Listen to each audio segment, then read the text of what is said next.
A Fraternidade Espírita Chico Xavier apresenta a Página Amiga,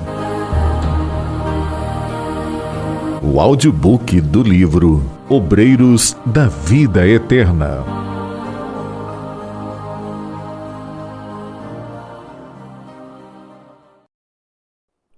Capítulo 17. Rogativa singular. Enquanto Dimas se restaurava paulatinamente, Fábio cobrava forças de modo notavelmente rápido. Os longos e difíceis exercícios de espiritualidade superior, levados a efeito na crosta, frutificavam agora em bênçãos de serenidade e compreensão. Ambos repousavam na casa transitória, amparados pela simpatia geral da instituição que a irmã Zenóbia dirigia. Ao mesmo tempo, prosseguíamos em constante cuidado junto aos demais amigos, principalmente ao pé de Cavalcante, cuja situação orgânica piorava sempre nas vizinhanças do fim. Dimas, com o exemplo de Fábio, criara novo ânimo, reagia com mais calor perante as exigências da família terrena e consolidava a serenidade própria com a precisa eficiência. O ex-tuberculoso, iluminado e feliz, notava que outros horizontes se lhe abriam ao espírito sensível e bondoso.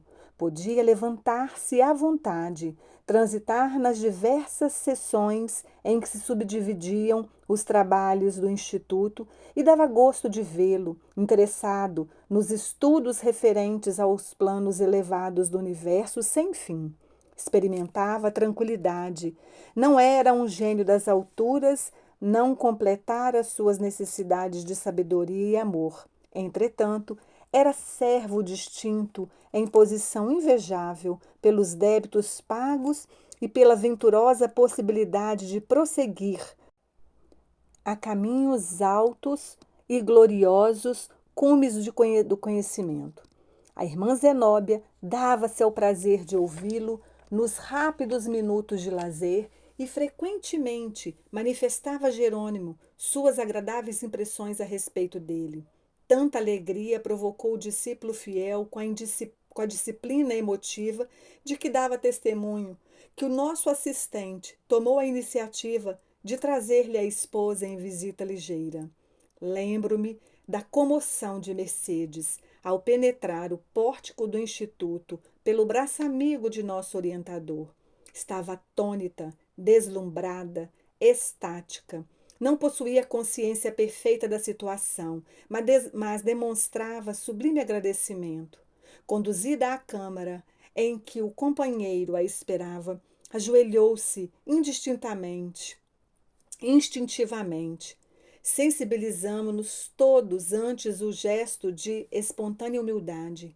Fábio, sorridente, disfarçando a forte emoção, dirigiu-lhe a palavra exclamando: Levanta-se, Mercedes, comungamos agora na felicidade imortal. A esposa, porém, inebriada de ventura, fechara-se em compreensível silêncio. O amigo adiantou-se, ergueu-a e abraçou-a com infinito carinho. Não se amedronte com a viuvez, minha querida, continuou.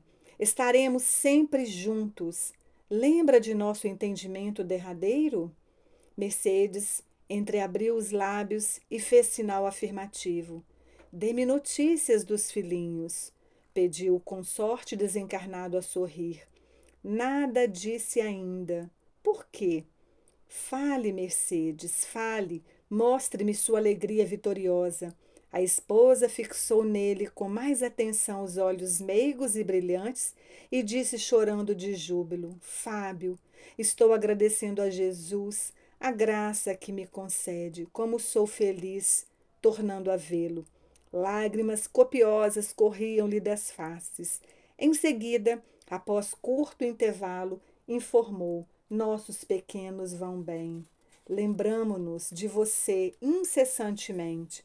Todas as noites reunimo-nos em oração, implorando a Deus, nosso Pai, conceda a você alegria e paz na vida diferente que foi chamado a experimentar. Outra pausa em que a nobre senhora tentou conter o pranto. Quero avisá-lo, prosseguiu, de que já estou trabalhando. O senhor Frederico, nosso velho amigo, deu-me serviço.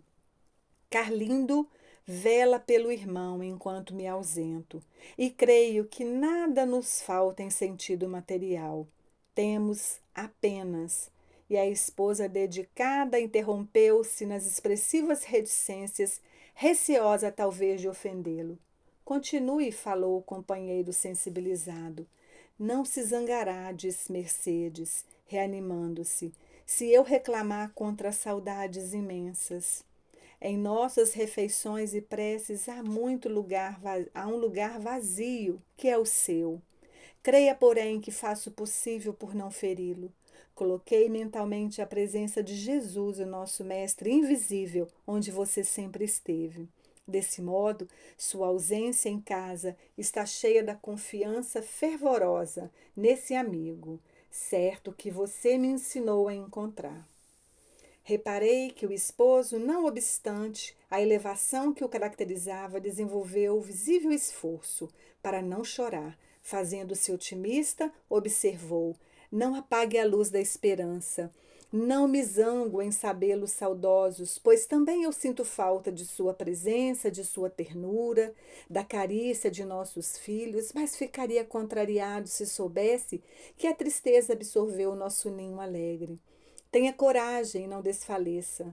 Logo que for possível, retomarei meu lugar em espírito. Estarei com você no ganha-pão, assisti-la-ei nos exercícios da prece e respirarei a atmosfera de seu carinho. Para isso, por enquanto, preciso escorar-me em sua fortaleza de ânimo e não dispenso o meu amoroso auxílio. Sinto-me cercado de bons amigos que não nos esquecem e, quem sabe, estaremos lado a lado de novo em porvir não remoto. Avisaram-me de que a divina bondade me concedeu ingresso em colônia de trabalho santificador, a fim de prosseguirem os meus serviços de elevação. Poderei, talvez, tecer diferente, mais belo ninho para guardá-la. Ouço dizer, Mercedes, que o sol é muito mais lindo nessa paisagem de encantadora luz e que, à noite, as árvores floridas assemelham-se a formosos lampadários, porque as flores maravilhosas retêm o luar divino. Nesse instante, determinada interrogação interrompeu-me no raciocínio. Se Fábio havia feito tantos amigos em nosso núcleo de serviço desde outro tempo, a ponto de merecer-lhe especial consideração, como se mostrara adventício a respeito do noticiário de nossa esfera. Sintetizando compridas indagações em pequenina pergunta ao assistente Jerônimo, respondeu-me o orientador em 2 sentenças curtas. A morte não faz milagre. Retomar a lembrança é também serviço gradual, como qualquer outro que envolva atividades divinas da natureza. Calei-me atento. Fitando a visitante enternecido, o marido recém-liberto considerava: acredita que não vale a pena sofrer de algum modo para conseguir tão sagrado patrimônio? Nossos filhos crescerão depressa, as lutas serão breves, as situações carnais transitórias. Não desanime, portanto. A providência jamais se empobrece e nos enriquecerá de bênçãos. Mostrou à esposa formosa expressão de conforto no semblante feliz e, mobilizando as mais íntimas energias da alma humilde, manteve-se por alguns instantes de mãos postas, como a agradecer a Deus o imenso júbilo daquela hora. Jerônimo fez significativo sinal, avisando em silêncio que findara o tempo da visita. A irmã Zenóbia, que acompanhou a cena, comovida, junto de nós, tomou de uma flor semelhante a uma grande camélia dourada e deu-a a Fábio para que presenteasse a companheira. Mercedes recebeu a dádiva, conchegando-a ao coração.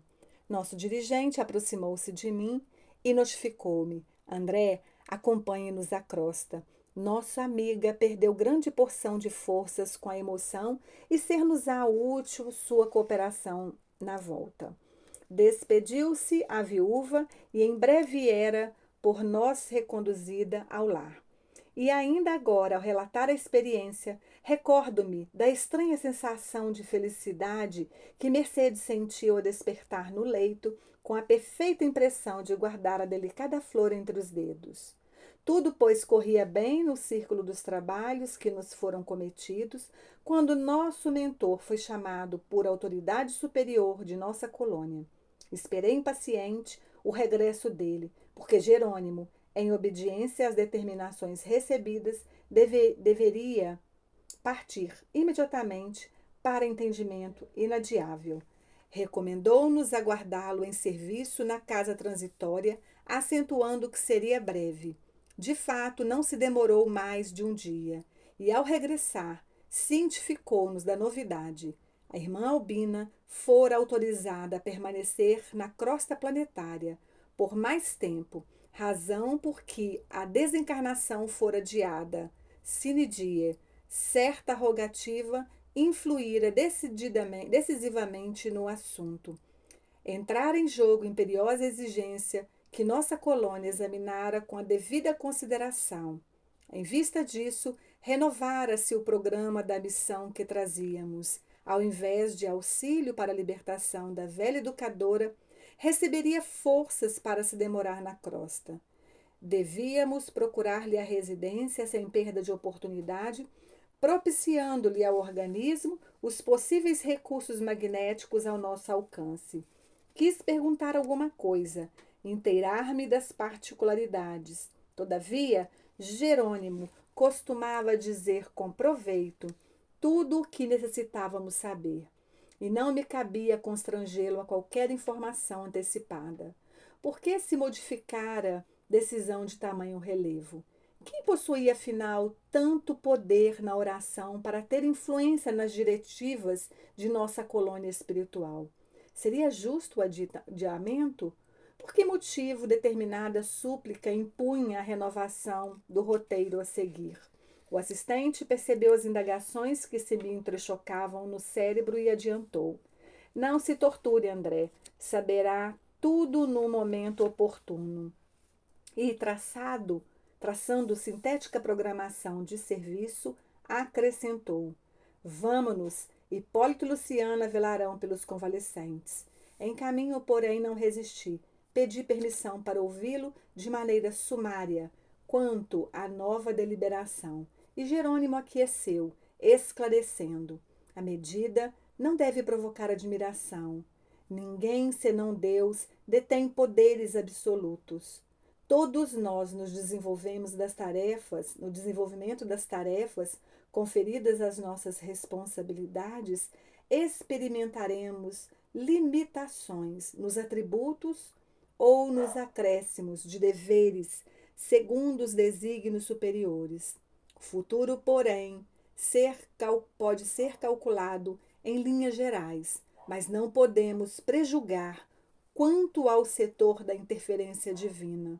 O Pai efetua a organização universal com independência ilimitada no campo da sabedoria infalível.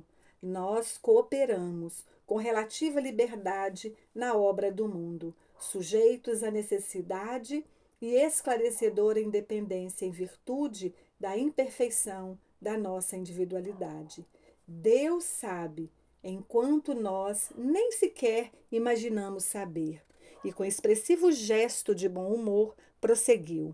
Não existe, portanto, novidade propriamente dita. Aliás, é justo considerar que a desencarnação de Albina não é suscetível de ser adiada por muito tempo. O organismo que a serve está gasto e a nova resolução destina-se apenas a remediar difícil situação de modo a trazer benefícios para muita gente. A prece, em qualquer ocasião, melhora, corrige, eleva e santifica. Mas somente quando estabelece modificação de roteiro igual a de hoje é que paira, acima das circunstâncias comuns, o interesse coletivo. Ainda assim, A medida prevalecerá por reduzido tempo, isto é, apenas enquanto perdurar a causa que a motiva. Recordei uma experiência anterior em que observara certo irmão recebendo alguns dias de acréscimo à existência no corpo para poder solucionar problemas particulares e compreendi a alteração à vida. De qualquer modo, porém, minha surpresa não era desarrazoada, porque constituíamos comissão de trabalho definido com atividades traçadas por superiores hierárquicos. No caso a que me reportava, vira amigos de nossa esfera intercedendo junto a outros amigos em benefício de terceiro. Todavia, na questão em exame, tratava-se de pedido da crosta, atuando diretamente em nosso núcleo distante. Conservando, pois, minha curiosidade insatisfeita, acompanhei o assistente até o apartamento confortável em que residia a interessada. Os prognósticos acerca do estado físico da enferma eram desanimadoras.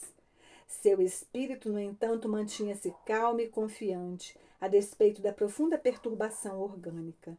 Não só o coração e as artérias apresentavam sintomas graves, também o fígado, os rins, o aparelho gastrointestinal. A dispneia castigava intensamente. Chegáramos no instante em que gracioso grupo de jovens, 14 ao todo, faziam derredor da enferma o culto doméstico do Evangelho. Enquanto oravam, antes dos comentários construtivos de alma voltada para a sublime fonte da fé viva, atiramo-nos ao trabalho, seguidos de perto por outros amigos do nosso plano, ligados à missão da nobre educadora.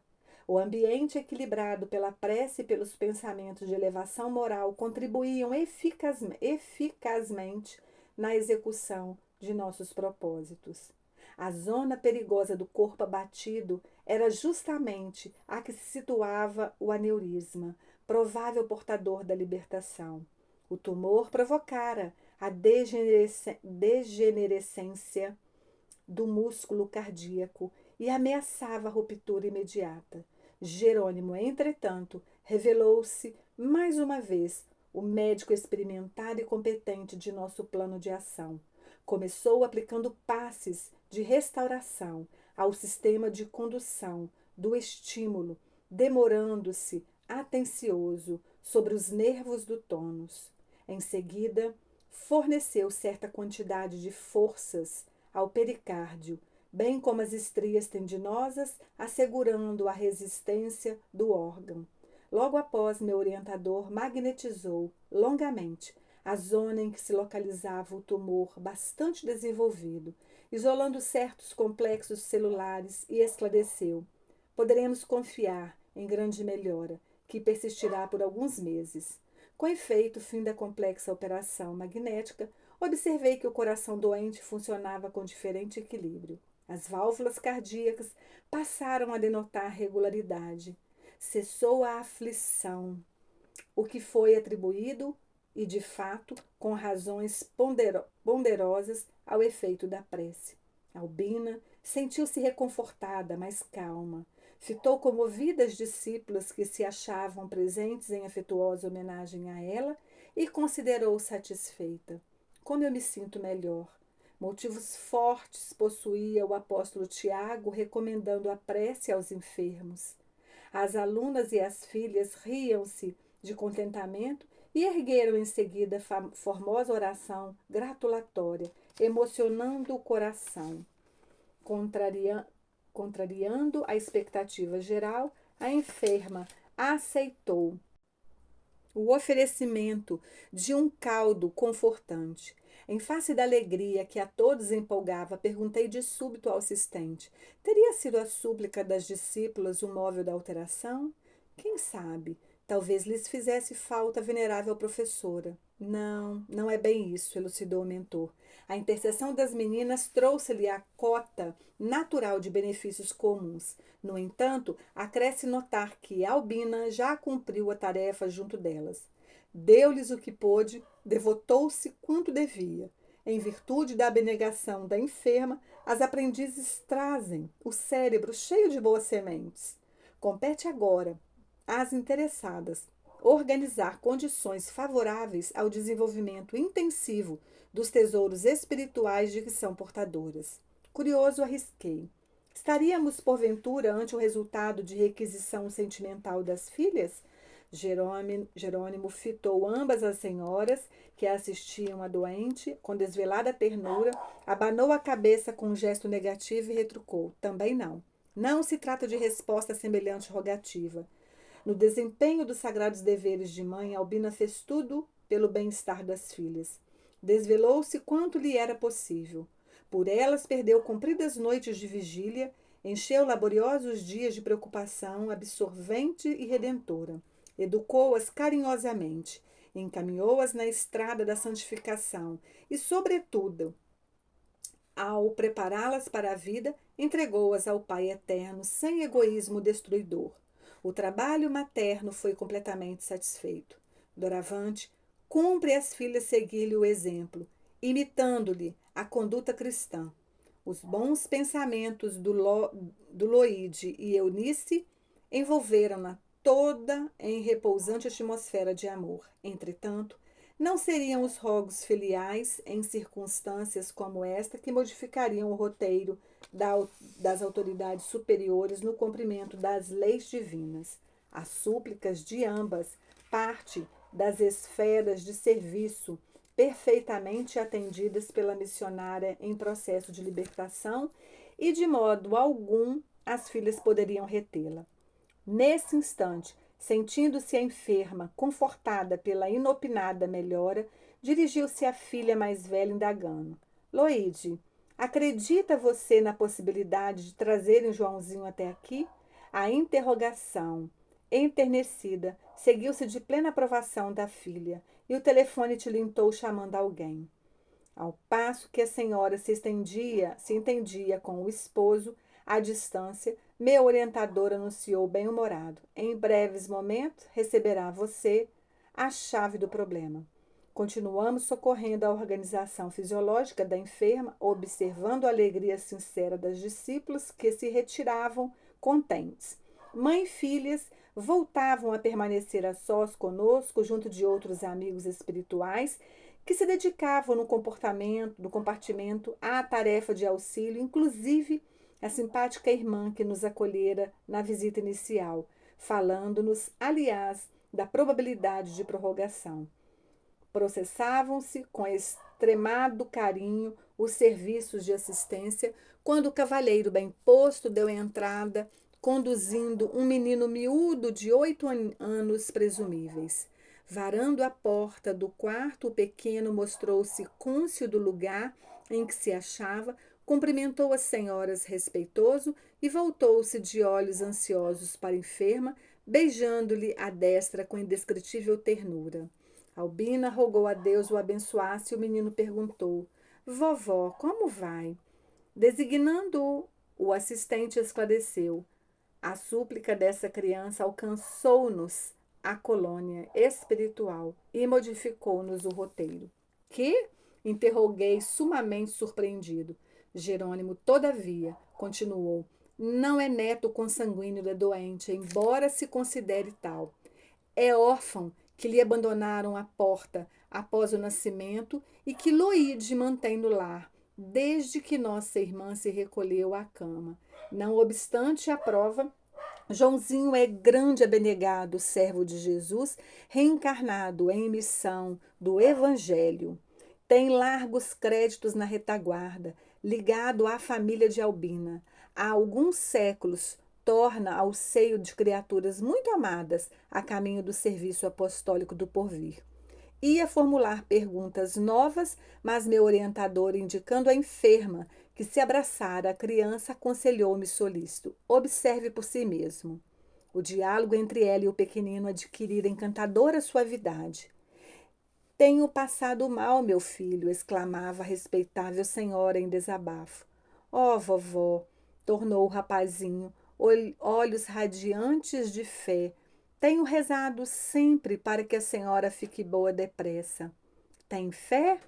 Confio em Jesus. Na última vez em que estive na igreja, pedi a todos me ajudarem a rogar ao céu pela sua saúde. E se Deus me chamar?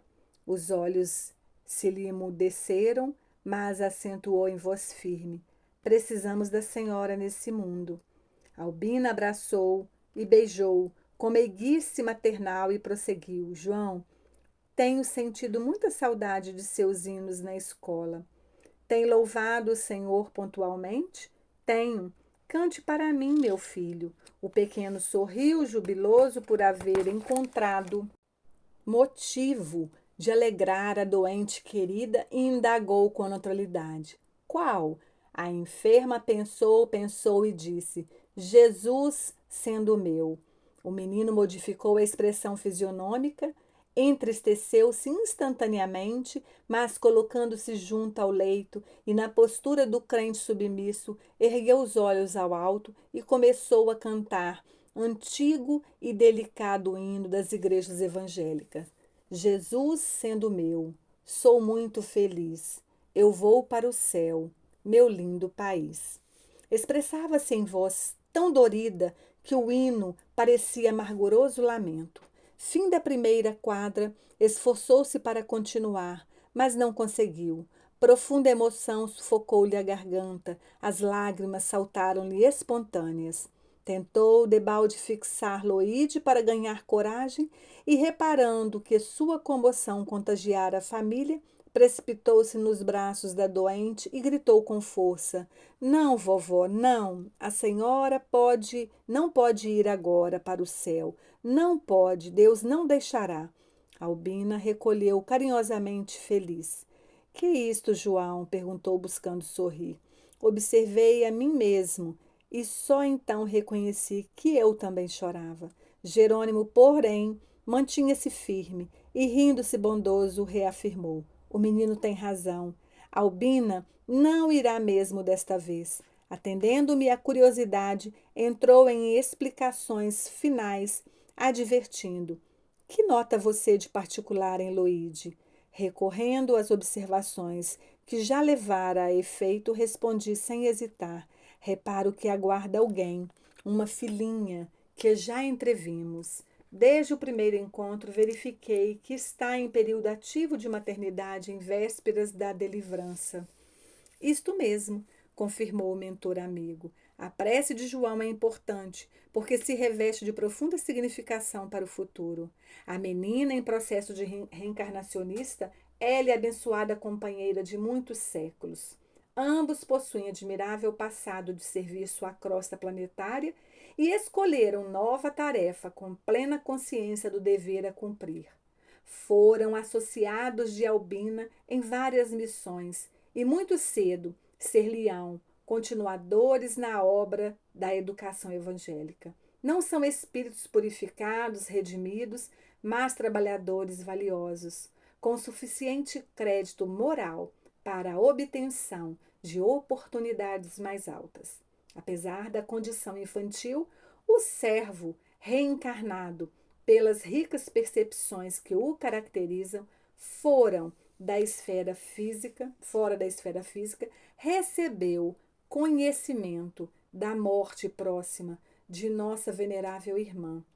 Compreendeu de antemão que o fato repercutiria angustiosamente no organismo de Loide, compelindo-a, talvez, a claudicar no trabalho gestatório em andamento.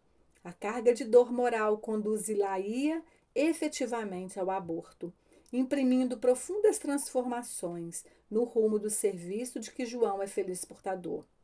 Socorreu-se, então, de todos os valores intercessórios, nos instantes em que sua alma lúcida pode operar na ausência da instrumentalidade grosseira que triunfou com as súplicas insistentes, obtendo reduzida dilatação de prazo para a desencarnação de Albina.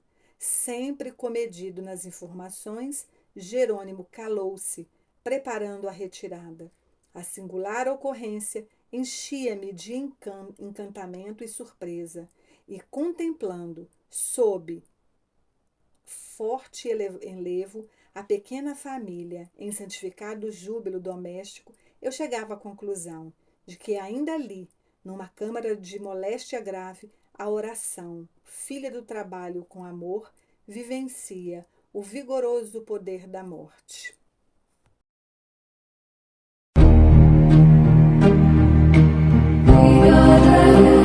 Audiobook do livro Obreiros da Vida Eterna. Narrativa: Cristina Albuquerque.